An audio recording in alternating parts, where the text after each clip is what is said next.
So far, we've been talking about how powerful OpenClaw is as it provides a platform to connect your bot to your favorite chat integrations, which includes WhatsApp, for example, Telegram, Discord, Slack, and more. But what about Siri?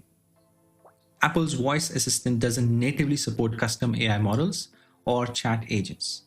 But I have found a way to use Siri Shortcuts to be able to connect with your OpenClaw using your voice. Siri Shortcuts has a powerful action called get contents of URL. It can call any HTTP endpoint, and OpenClaw exposes exactly that. But first, we need to configure a few things. In fact, 3 things. In the OpenClaw configuration, we set the gateway to bind to the local network. By default, it's bind to the loopback address. We then enable token authentication for security, which is by default enabled, and turn on the HTTP responses endpoint. So this is by default not enabled. You need to enable that. You don't need to follow along, as I'll be sharing both the OpenClaw configuration as well as the iOS shortcut in the description below. I'll be also sharing that in my YouTube channel specific GitHub repository, so you can just simply copy paste the whole configuration. Now let's build the Siri shortcut. We start with the dictate text action, then we set the URL and add our authentication token in the headers. We then send the prompt as a JSON body and extract the AI response, and then use the speak action for Siri to respond back to us using voice. OpenClaw supports session persistence, as you are aware, if you are interacting with it using Telegram. However, with Siri, we need to add a user key in our JSON body, which becomes the session ID. So OpenClaw uses that to remember the context across the conversations.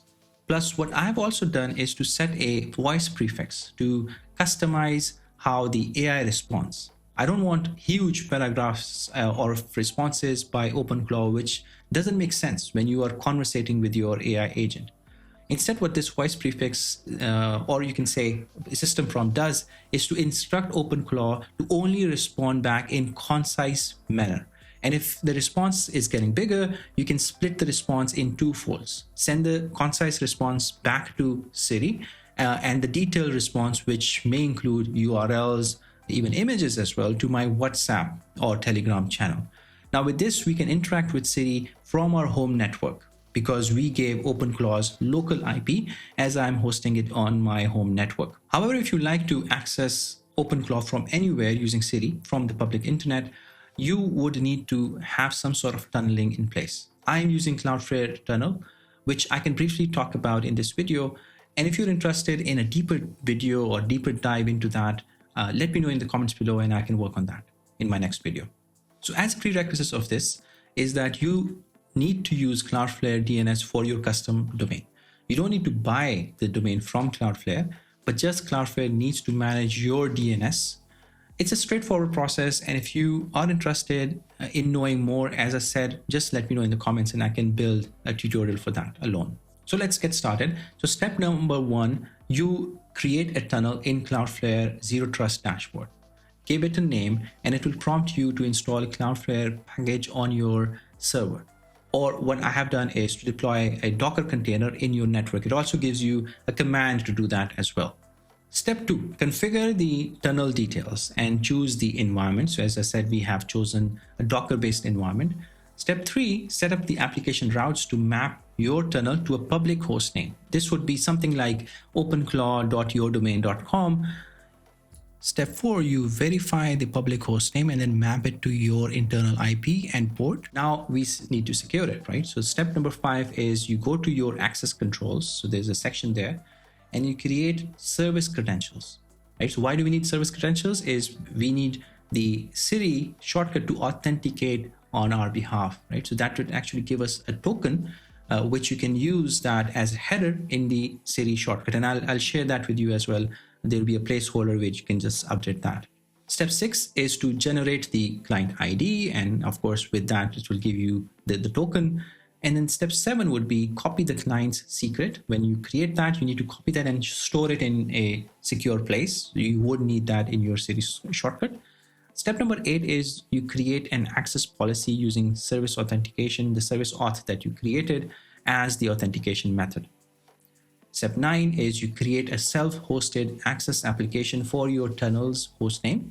So this is actually mapping your application, which comes with this authentication mechanism, which is using service auth, and it then uses your tunnel to route the traffic to your home network.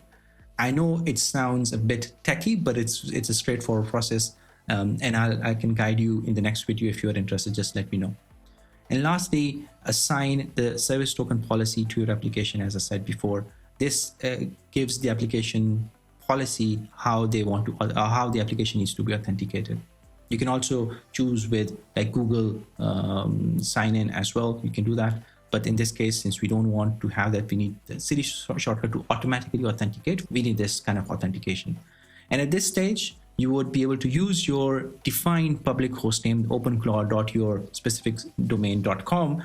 However, you need to use the service auth tokens which you generated. So if you just browse, hit that URL, you would be rejected. The request will be rejected because you need those tokens in the headers. Now you go back to your Siri shortcut, you swap the local IP with this public domain, and your Siri shortcut would be able to access your OpenClaw environment via this tunneling that we have set up. There are no open ports. It works from even your cellular, your mobile phone, you're traveling, for example, you're in your car, you can use now your Siri shortcut, and all the extra level of security is managed by Cloudflare Zero Trust tunneling. Apart from changing from the IP to a URL, you also need to add the CloudFormation service auth token. This will allow your Siri shortcut to be able to access this tunnel using the service authentication as we configured in Cloudflare. And here it is in action, live on my iPhone. Watch. We trigger the shortcut by saying, "Hey Siri, ask Alpha." Siri picks up the voice input and passes it to our shortcut. The shortcut takes the spoken text, wraps it in a JSON body, and fires off a post request to the OpenClaw gateway. OpenClaw receives the request, authenticates the token, routes it to the AI model, and streams back a response. Within seconds, Siri reads the answer out loud. And because we enable session persistence, Siri remembers the conversation context as well. So you can ask follow-up questions naturally, just like chatting with a real assistant. Thank you so much for watching. And if you're interested in any other video, any other tutorial, just let me know in the comments. Thank you so much.